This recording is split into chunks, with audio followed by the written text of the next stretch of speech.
I also wanted to think a little bit about the trauma. Again, as with last year, trauma was a theme that seemed to rise towards the surface, but very much like trauma and the fear of stimulating trauma, it seemed to come into the debate and then disappear at different times. And I wonder what that is about, really. There have been so many unsavoury headlines and trends on social media this year. And I'm wondering about the silence around those things and the resistance to bringing those things to the surface. Maybe people feel as if they're quite full and there isn't, there isn't any space to take on anything more.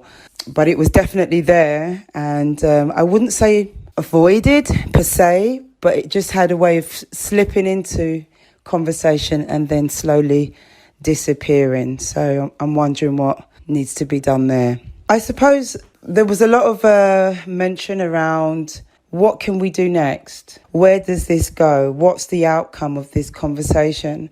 And I can understand why.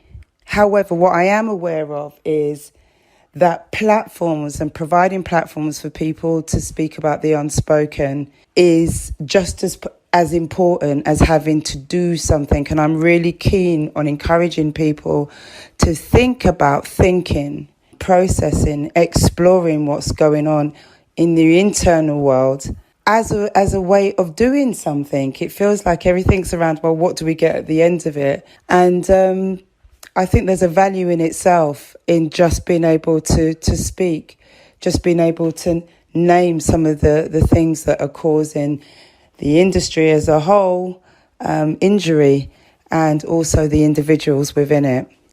So I suppose I'm not sure if I'm totally invested in there being this big solution at the end. I'm very interested in let's look at what lies beneath the surface, what lies in the unconscious of the individuals and the organisations. And then maybe we can work on that so that we can really understand what's been going on, rather than things coming out at us and just hitting us like a shockwave of events, causing trauma, was we never expecting things. Trauma is when an unexpected event happens, and it feels as if there is a lot of what we would call complex trauma, like trauma after trauma after trauma after trauma. So I guess we're back to that subject again.